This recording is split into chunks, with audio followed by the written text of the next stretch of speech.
It is the exact program given by West Bengal government for students. Exact. Same 10 lakhs. You are not even original. I do not expect the finance minister to be like Dr. Manmohan Singh. She is not a PhD from Oxford. Not even like Chidambaram, who's got a management degree from Harvard. She's from our own JNU. But the problem is that she is bereft. She is bereft of new ideas, which is why this budget reads very dull. And then you realize that all the notes in the budget, they have come from the PMO. Whatever PMO has said, she has no original idea. She has put it in the budget, in the copy and paste type. Now, this year, the budget, the finance minister vowed to spend 2 lakh crores over 5 years on 5 schemes, which are part of what she called the Prime Minister's package, aimed at spurring jobs and imparting skills to 4.1 crore youth. This marked a shift in strategy from the previous government's preferred reliance in letting multiplier and trickle-down effects. Formerly they said, you give a lot of money, something will trickle down. But now, earlier they did not give any direct handouts to any section of society. The trigger why the budget has changed course is due to the BJP's electoral reverses, where there is a government without a majority. Abhishek called it shaky government. I would call it further brittle government, just like a glass. It may break at any time. The FM tried to address the perceived disenchantment among the youth, the salaried class, farmers and small entrepreneurs. One important thing, Madam, you should take note, that just before the election, the revelations came about the donations received for electoral bonds.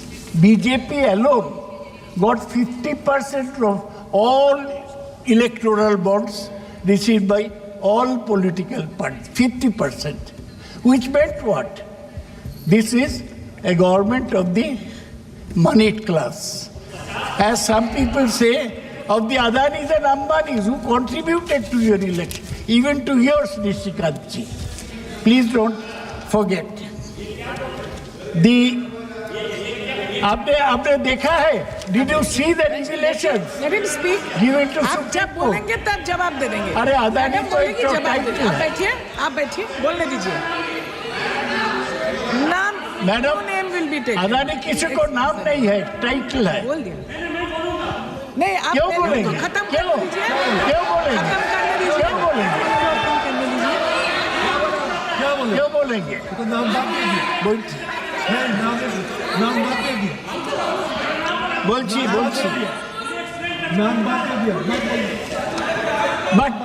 But in spite of all this, the stock market has reacted badly. It was wobbly because of the capital gains tax. So in spite of all this, the capitalists are not happy. Now, Madam, I will emphasize what the basic problems of the Indian economy are and whether they have been addressed by the finance minister. According to data from Center for Monitoring Indian Economy, unemployment rate rose to an 8-month high of 9.2% in June 2024. The female unemployment rate was higher than the national average of 18.5% in June 2024. Now, we have been doing very poorly in terms of employment generation. You may be knowing, madam, that there has been job losses in the IT sector. Now, with AI, artificial intelligence coming in, there is fear of further job losses in what was seen as the most profitable part of Indian economy. The second big problem in India's economy is rising inflation. The annual consumer inflation rate in India rose to 5.08% in June 2024, well above market expectations. Prices accelerated steeply for food, 9.36%, which is responsible for nearly half of the weight of Indian consumer basket. One company called Cantor, they did a study and they found that in 2024-25, 34% households reported that they are finding it difficult to manage their expenses, indicating that a third of India is still under severe financial stress. The other problem is, madam, the shrinking informal sector. This is what has sustained the economy for so long, but informal sector is in grave crisis, as NSSO data show. India's 65 million informal or unincorporated sector enterprises employed 110 million workers. They are suffering very badly. What we call MSME, they are suffering. And the other big problem is falling private investment. The finance minister in our presence handed over a tax bonanza to the corporate sector. But private investment has been falling. The government has been hoping that large Indian corporations would step in and ramp up investment. But they introduced production-linked incentive schemes for big business. But all these incentives have failed to motivate private investors. They will spend money on their son's marriage, but will not invest in new enterprises. That is the big problem of Indian economy. Lastly, we have a problem of shrinking labor productivity. It shows that labor productivity is contracted in FY23 compared to the preceding year, thus highlighting India's lack of competitiveness in industrial sectors. This is what is called extreme disparity in wealth and income distribution had pushed the economy to a state of gated stagflation. Gated stagflation. That is what the economy is today. The finance minister must resort, please listen to this, must resort to Keynesian prescription of boosting aggregate demand by allocating more government funds for the social sector and targeted welfare programs that, like MGNREGA, increase government spending will boost household consumption, which will stimulate private investment. The finance minister has not gone this route at all. Now let me see, madam, very important that we study the social sector. How much money the government has doled out to the poor. The allocation for school education has increased only by a nominal 5,000 crores. And for higher education, by only 3,000 crores. In both cases, estimated recoveries are substantially higher compared to previous year, indicating higher fees and self-financing schemes in educational institutions. Allocation for health and family welfare has barely increased by 1,500 crores. So health and education This, as Dr. Amartya Sen is fond of saying, are the foundations of economy. And there we are not having enough money. There is hardly any increase in food subsidy too, despite the need for expanding coverage to current population level. Lastly, smaller yet critical schemes, listen to this, ma'am, that address vulnerable populations have not got much attention. There is only a slight increase of rupees 12,467 crores for portion scheme, that is school midday meal. That is actually less than the actual expenditure on this scheme. The other thing is that budgetary allocation for Anganwadis. Madam, you are familiar with all these things. Budgetary allocation for Anganwadis is only 21,200 crores. And it was only 20,554 crore last year. So it means what? There is clearly no hope for higher salaries for Anganwadi workers, which have not been revised in 2018. You have no sympathy for the poor Anganwadi worker girls. Shame. The other thing I want to mention is the budget for National Social Assistance Scheme. You are MP, ma'am.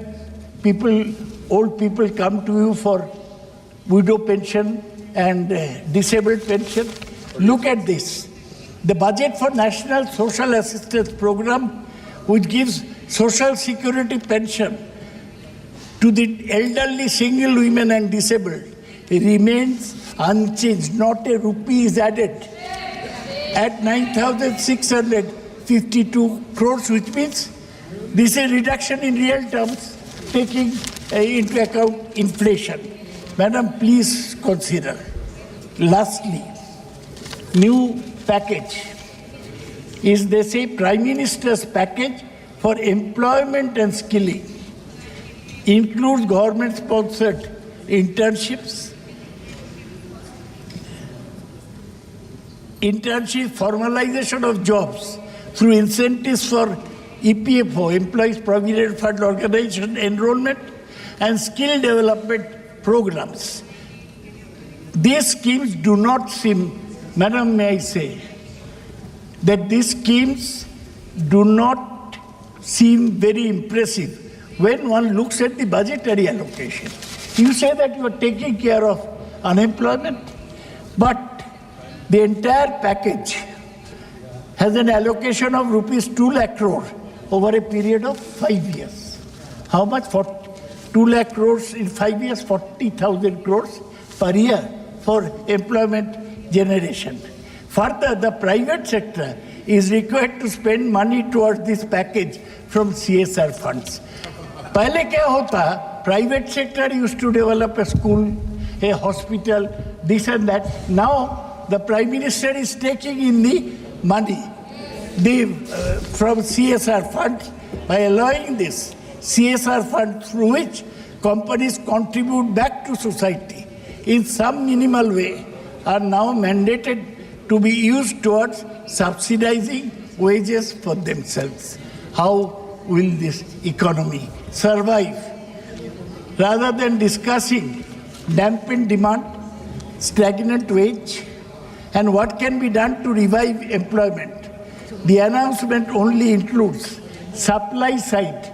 You're like Milton Friedman. You're indulging in supply side economics. Only includes supply side schemes towards incentivizing the private sector. Private sector, our incentive though, they will create employment. Different versions of this have been tried earlier and have failed. Whether this package will be any different remains to be seen. So this, as Madam, I was saying earlier, is a disappointing, anti-poor, anti-rich people, anti-poor people scheme. So, one question is, Madam, you have only discovered now, you have been minister for 7 years, though you are not a trained economist. You are lucky that way. And still, it never occurred to her.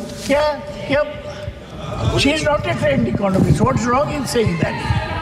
She is no Manmohan Singh. She is not even Chidambaram. She is not even Ananta Nageshwar. खत्म कीजिए Ma'am, खत्म कीजिए Acha, why did you not act upon demands made by Bihar, Andhra Pradesh and Odisha earlier? Why are you thinking of them now? Only because of the political compulsions. In your brittle, unstable government, they are the crutches on which you live. And your economy, your budget is going haywire because lopsided because of all these things. India is more unequal now than in the 1920s. It's an unequal society that we have. During colonial rule, we are still somewhat more equal than we are today. Madam, Finance Minister, of course, has not dealt with inflation. Just 10 words on inflation. The most important problem affecting everyone. Ma'am, I will just give one or two figures and then wind up because my friend Shatabdi Rai is due to speak and she is naturally feeling disappointed as I go on and on. I'll wind up. Madam, see, they are saying that 11,11,000 crores for infrastructure. Good.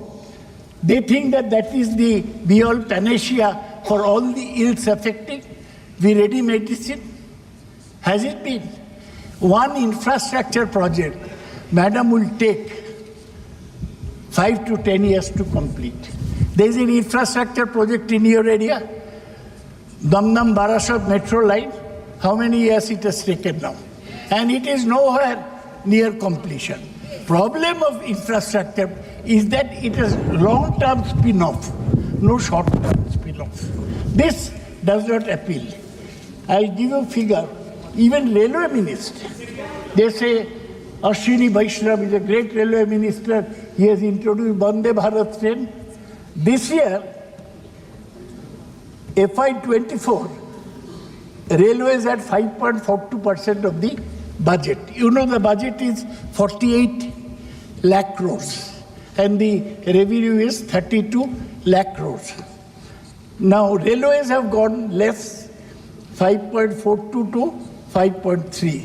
Aviation, young Ram Naidu was waxing eloquent in the morning, but on, ma'am, I'm winding up. Even on aviation, the allocation is 0.05%, 0.05% of the budget. And on shipping, the allocation is 0.05%. Social sector spending, you know, on health, it is only 1.85% of the budget. Rural development, most important, 5.51% of the budget. Higher education, you want to educate the people, privatize education. People will learn on their own, that's what the finance minister's prescription is. Higher education is 0.99% of the budget. School education, it has come down from 1.61 to 1.51% of the budget.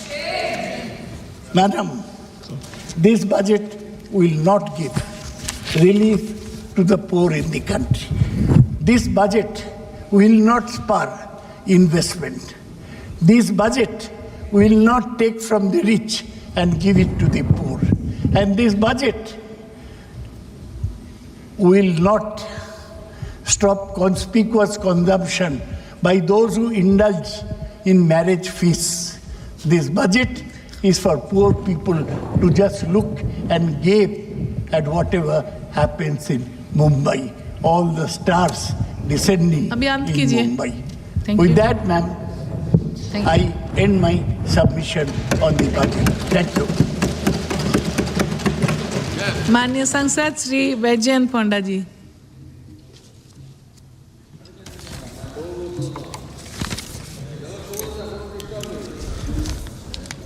Madam Chairperson, as I rise